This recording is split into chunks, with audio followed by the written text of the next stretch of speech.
मी हा YouTubeचा प्लॅटफॉर्म वापरायचं ठरवलं ना, त्याचं एकमेव कारण म्हणजे सगळ्या फिल्म मेकर्सचं काम अप्रिशिएट करणे. काय होतं, बऱ्याच वेळा आपण एखादी फिल्म बघतो, आपल्याला ती फिल्म आवडते, त्यातले सिक्वेन्सेस आवडतात. पण फिल्मच्या फ्लोमध्ये ना ते सिक्वेन्सेस अप्रिशिएट करायचं राहून जातं. आणि म्हणून मी असं ठरवलं, की या प्लॅटफॉर्मवरनं आपण ते सिक्वेन्सेस डिस्कस करावेत. त्याच्यामागची मेहनत लक्षात यावी, तुम्ही त्याचं कौतुक करावं, म्हणून हा प्लॅटफॉर्म. तर आता मी डिस्कस करणार आहे एक सुंदर सिनेमा आहे, मल्याळम सिनेमा आहे, मालिक नावाचा. राजकुमार रावचा मालिक नाही, फहाद फाजील नावाचा ॲक्टर आहे, तिकडचा सुपरस्टार आहे, त्याचा हा सिनेमा आहे मालिक. फिल्म मेकिंगच्या ग्रामरनुसार फिल्मची सुरुवात ना एकदम ड्रॅमॅटिक झाली पाहिजे. म्हणजे गोष्ट कोणाची, फिल्मचा विषय काय, फिल्मचा जॉनरा काय, या सगळ्या गोष्टी जर एका सिक्वेन्समध्ये सांगता आल्या ना, तर सगळं सोपं होऊन जातं फिल्म मेकरसाठी. ही फिल्म नावाप्रमाणेच आपला विषय सांगते, गोष्ट कोणाची आहे हे सांगते. मालिक म्हणजेच गॉडफादरची गोष्ट आहे. आणि फिल्मचा पहिला सिक्वेन्स सुरू होतो, पहिला शॉट सुरू होतो. गॉडफादरच्या घराबाहेर खूप मोठा मांडव घातलाय आणि त्या मांडवातून दोन माणसं एक मोठं भांड घेऊन चालली आहेत घराकडे. ते मोठं भांड आहे बिर्याणीचं आणि ते बिर्याणी घेऊन आत चाललेत. घराबाहेर खूप साऱ्या चपला पडल्या आहेत, आपल्याला कळतं आतमध्ये मेजवानी सुरू आहे. भांड घेऊन ते आत जातात. आतमध्ये मोठी पंगत लागली आहे. गॉडफादरची मुलगी येते, त्या भांड्यातली बिर्याणी तिच्या आवडत्या मुलाला देते. त्या मुलाबरोबर ती थोडंसं फ्लर्ट करते. हे तिची आई म्हणजेच गॉडफादरची बायको बघते. तिला हे फारसं आवडलेलं नाहीये. तेवढ्यात गॉडफादरच्या बायकोला गॉडफादरची बहीण भेटते. त्या दोघींच्या संभाषणावरनं आपल्याला कळतं की गॉडफादर आता हज यात्रेला निघालेला आहे आणि त्यासाठी त्याने समस्त गावाला मेजवानी दिलेली आहे. बहिणीला पटकन निघायचंय म्हणून ती गॉडफादरला भेटून निघेन असं म्हणते आणि गॉडफादरच्या रूममध्ये जाते. इथे आपल्याला गॉडफादर दिसतो, फहाद फाजील. भावा बहिणीचं संभाषण चालू असताना समोरच्या आरशात आपल्याला एक माणूस दिसतो. हा गॉडफादरचा राईट हँड मॅन आहे. तो चालत चालत निघतो, रूमच्या बाहेर येतो. त्याला एका कोपऱ्यात गॉडफादरची मुलगी त्याच मुलाबरोबर फ्लर्ट करताना दिसते. तो बघून न बघितल्यासारखं करतो आणि वरच्या मजल्यावर चालायला लागतो. त्याच्याबरोबर कॅमेरा मागे जातो. तो वरच्या मजल्यावर येतो. तिथे गॉडफादरची बायको वरच्या मजल्यावरून सगळं बघते. गॉडफादरच्या बायकोला दिसतं खाली काही तरुण मंडळी एकमेकांना मारतायत. हे सगळं बघत असताना सडनली तिकडे गॉडफादरची मुलगी येते आणि त्यातल्या एकाला कानाखाली वाजवते. इकडे हा राईट हँड मॅन जो आहे तो गॉडफादरच्या बायकोला म्हणतो की तुझ्या मुलीला सांभाळ, ती पण बापाच्या पावलावर पाऊल टाकून चालली आहे. हे सगळं कॉन्व्हर्सेशन चालू असतानाच समोरून मंत्र्यांची गाडी येते. कॅमेरा विंडोमधनं खाली येतो. मंत्री दिसतात. काही लोक मंत्र्यांना भेटतात, त्यांच्याबरोबर सेल्फी काढतात. तोपर्यंत आपल्याला दिसतं जो राईट हँड मॅन आहे, जो वरच्या मजल्यावर होता, तो आता खाली आलाय. तो लगबगीने गॉडफादरच्या रूममध्ये जातो. गॉडफादर आतमध्ये बसलाय. त्या रूममधून विंडो दिसते. विंडोमध्ये आपल्याला दिसतं तो मंत्री अनेक लोकांबरोबर फोटो वगैरे काढतोय. गॉडफादर स्वतः बाहेर जातो, मंत्र्याला रिसीव्ह करतो आणि थोडं पुढे घेऊन येतो आणि मग तिकडे खूप सारी सामान्य माणसं बसली आहेत. त्यांची काही गाराणी आहेत. गॉडफादर म्हणतो यांची गाराणी आधी ऐकून घ्या. मंत्री त्या सामान्य लोकांची गाराणी ऐकायला लागतो. तोपर्यंत गॉडफादर आपल्या बायकोला खुणावतो आणि नवरा बायको दोघेही पुढच्या रूममध्ये जातात, जिथे काही बायका जेवायला बसल्यात. त्यातल्या एका बाईकडे लहान मूल आहे, त्यामुळे तिला जेवता येत नाही. सो गॉडफादरची बायको त्या मुलाला आपल्या कडेवर घेते आणि ती चालत चालत किचनमध्ये येते. किचनमध्ये अजून काही हवं नको ते बघत असताना गॉडफादरची मुलगी येते. मुलीचं आणि आईचं संभाषण चालू होतं आणि आई सांगते की बापाच्या पावलावर पाऊल ठेवून जाऊ नकोस. मुलगी काहीतरी बोलणार, आई तिच्या कानाखाली मारते. मुलगी तशीच ताडकन बाहेर निघते, चालत चालत येते. बाहेर अनेक लोक मेजवानीचा आस्वाद घेत आहेत. त्या गर्दीतनं ती चालत चालत चालत गॉडफादरच्या रूममध्ये येते. आतमध्ये मंत्री बसलाय, तोही बिर्याणीचा आस्वाद घेतोय. मुलगी गॉडफादरकडे जाते. ती गॉडफादरला सांगते की मला ना आईने कानाखाली मारली. गॉडफादरचं आणि मुलीचं रिलेशन आपल्याला कळतं.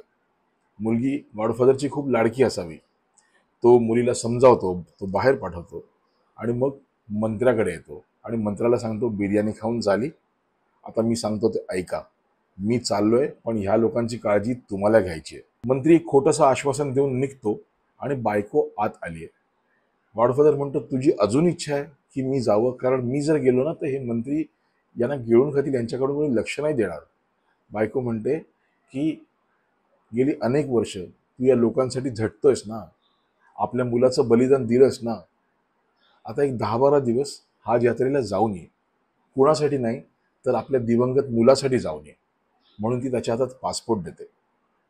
गॉडफादर बाहेर निघतो. समस्त गाव जमा झालाय त्याला अलविदा करण्यासाठी. गॉडफादर चालत चालत चालत चालत बाहेर येतो. आपल्या गाडीत बसतो. मुलगी येते. मुलीबरोबर एक छोटंसं संभाषण होतं त्याचं. गॉडफादर परत सगळ्यांना हात करतो आणि गाडी निघते. मुलगी आणि समस्त गाव तिकडेच उभा आहे आणि कॅमेरा हळूहळू हळूहळू वरती जातो. हुश. जवळजवळ 11 मिनिटांचा हा वन शॉट आहे. हा वन टेक नसेल कदाचित, पण वन शॉट आहे. कमाल सिक्वन्स. सगळ्यात आधी तर दिग्दर्शकाच्या इमॅजिनेशनला सलाम. कारण अनेक गोष्टी एका सिक्वन्समध्ये आहेत, त्या एका शॉटमध्ये सांगायच्या आहेत. कसं आहे, मेजवानी चालू आहे, म्हणजे कोणीतरी मोठा माणूस आहे, त्याची तरुण मुलगी आहे, सगळ्यांची काळजी घेणारी बायको आहे, त्याच्यावर प्रेम करणारी बहीण आहे. बरं, ह्या माणसाला मंत्री संत्री सुद्धा घाबरतात. हा अन्यायाविरुद्ध झटणारा माणूस आहे, सामान्य माणसाच्या हक्कासाठी लढणारा माणूस आहे, असा हा गॉडफादर आहे. आज हज यात्रेला चाललाय आणि त्याला निरोप द्यायला समस्त गाव जमा झालंय. या आणि अनेक गोष्टी या एका शॉटमध्ये आहेत. म्हणजे कोणी डिरेक्टर असताना तर या सगळ्या गोष्टी एका सीन मधल्या त्यांनी वेगवेगळ्या शॉटमध्ये मांडल्या असत्या, खूप छान डिटेलिंग करून मांडल्या असत्या. पण तेवढंच छान डिटेलिंग करून हा वन शॉट असावा, हा जो हट्ट आहे ना दिग्दर्शकाचा, त्यासाठी दिग्दर्शकाला सलाम. कारण काय आहे की जेव्हा आपण वन शॉट कन्सिव्ह करतो अशा प्रकारचा, त्यावेळी खूप साऱ्या गोष्टी आपल्या अगेन्स्ट जाऊ शकतात. म्हणजे त्यासाठी मी निर्मात्याला पण क्रेडिट देईन की ते रेडी झाले. कारण काय आहे, ही खूप ना खर्चिक बाब आहे, खूप खर्चिक बाब आहे असा वन शॉट सिक्वन्स कन्सिव्ह करणे आणि तो एक्झिक्यूट करणे. सगळ्यात महत्वाचं आहे ऍक्टर्स. एकतर इतके सगळे ऍक्टर्स, मोठे मोठे ऍक्टर्स, त्यांच्या तारखा एकाच वेळी जमून येणे. त्याच्यानंतर सेकंड लीड ऍक्टर्स, त्याच्यानंतर काही एक 500,000चा क्राऊड आणि या सगळ्यांबरोबरचं कोऑर्डिनेशन. म्हणजे ऍक्टर बोलणार, मग तो ह्या ऍक्टर बरोबर बोलणार, मग तो त्या ऍक्टर बरोबर बोलणार आणि एक 5 मिनिटं झाल्यानंतर जर 6व्या मिनिटाला कोणीतरी चुकला तर पुन्हा सगळं रिपीट ना हो. आणि मग पुन्हा भांड घेऊन बिर्याणीचं चालायचं आहे, आतमध्ये जायचं आहे, मेजवानी चालू आहे, हा सगळा शॉट परत करायचा ना आपल्याला. सो हे कोऑर्डिनेशन, या कोऑर्डिनेशनसाठी लागणारे रिहर्सल्स ही खूप खर्चिक बाब आहे. It is a time consuming thing. म्हणजे मला असं वाटतं हा सिक्वन्स ज्यावेळी आपण लाईनअप करतो, ज्यावेळी विचार करतो की हा सिक्वन्स करायचा, हे कमीत कमी 4 ते 8 ते 15 दिवसाचं काम आहे. बरं, सगळ्या आर्टिस्टची पण कमाल आहे, ऍक्ट्रेसची. कारण कसं होतं ना की आत्ता एक डायलॉग तुम्हाला गॉडफादरच्या रूम मध्ये बोलायचा आहे, मग दुसरा डायलॉग जो आहे तो थोड्या वेळाने वरच्या मजल्यावर बोलायचा आहे, मग तिसरा डायलॉग जो आहे ना तो तुम्हाला खाली मिनिस्टरच्या गाडीजवळ बोलायचा आहे, मग चौथा डायलॉग आहे ना तो तुम्हाला किचनमध्ये बोलायचा आहे. मधल्या काळात खूप साऱ्या गोष्टी होत आहेत, पण त्यावेळी पहिला डायलॉग झाल्यानंतर तुम्हाला पटकन दुसऱ्या लोकेशनला जायचंय, मग तिकडून तुम्हाला तिसऱ्या लोकेशनला जायचंय. हे करत असताना तुम्ही परत कॅमेरात दिसला नाही पाहिजे, तुम्ही त्या मार्कवर पोहोचलं पाहिजे. बरं, जर मार्क पुढे मागे झाला तर फोकस पुरवला तुम्हाला मॅनेज करणं गरजेचं आहे. पण दुसरी गोष्ट म्हणजे लाइटिंग. प्रत्येक कॅरेक्टर करेक्ट लिटअप आहे ना, कारण इतका सगळा 360 डिग्री सेट लिटअप करायचा आणि ते कॅरेक्टर्स क्लोजअप मध्ये पकडायचे, ते करेक्ट लिटअप असले पाहिजेत. कारण कोणी ब्राईट आहे, कोणी डार्क आहे असं होऊन नाही चालणार. बरं, आर्टिस्टनी त्याच मार्कवर येणं गरजेचं आहे. जर पुढे मागे झाला तर फोकस पुलरला त्यांना मॅनेज करणं गरजेचं आहे. फोकस पुलरला तर मी म्हणेन 300 मार्क बॉस, कमाल. कारण ऍक्टर बरोबर मला असं वाटतं की फोकस पुलरला आणि कॅमेरा ऑपरेटरला सुद्धा अख्खा सीन विथ डायलॉग्स पाठ करावा लागतो अशा वेळी. कारण ह्याचा डायलॉग झाला की इथे पॅन करायचा आहे, ह्याचा डायलॉग झाला की इथे पॅन करायचं आहे, मग तो मिररमध्ये दिसणार आहे तिकडे फोकस पुल करायचा आहे, मग त्याला तिकडून घेऊन जायचं आहे बाहेर. स्पेशली ज्यावेळी वरती गॉडफादरचा राईट हँड मॅन आणि बायको बोलतायत, त्यावेळी ते बोलतायत त्यावेळी फोकस इकडे शिफ्ट होतं, मग खाली भांडण चालू आहे फोकस तिकडे शिफ्ट होतो, मग त्याच्यानंतर मिनिस्टरची गाडी येते त्यावेळी फोकस तिकडे शिफ्ट होतो. हे सगळं टायमिंग मॅच करणं it is it is not difficult, पण इट इज व्हेरी स्किलफुल. बरं, मला माहिती नाही की हा शॉट गिम्बलवर घेतलाय की स्टेडी कॅमवर घेतलाय, पण कॅमेरा ऑपरेटरच्या नाजूक हाताळणीला, स्मूथ ऑपरेशनला सलाम बॉस. कॅमेरा वरच्या मजल्यावरून ज्यावेळी मिनिस्टरची गाडी येते त्यावेळी वरच्या मजल्यावरच्या विंडोतनं कॅमेरा खाली येतो आय एम शुअर त्यासाठी सेटची एक वेगळी अरेंजमेंट आहे आणि ती इतकी बेमालूम आहे की आर्ट डिरेक्टरला सलाम बॉस. आणि ॲट द सेम टाइम ज्यांनी क्रेन ऑपरेट केली आहे किंवा हायड्रॉलिक डॉली ऑपरेट केली आहे त्याच्यामुळे कॅमेरा वरून खाली येतो, ते इतकं स्मूथ ऑपरेशन आहे आपल्याला कळतच नाही की पहिला खाली आला कॅमेरा.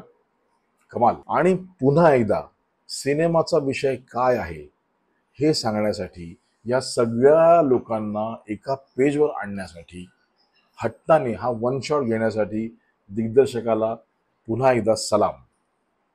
मालिक मल्याळम फिल्म आहे, ॲमेझॉन प्राईमवर पण आहे, यूट्यूबवर पण आहे. या शॉटसाठी सिनेमा बघा प्लीज.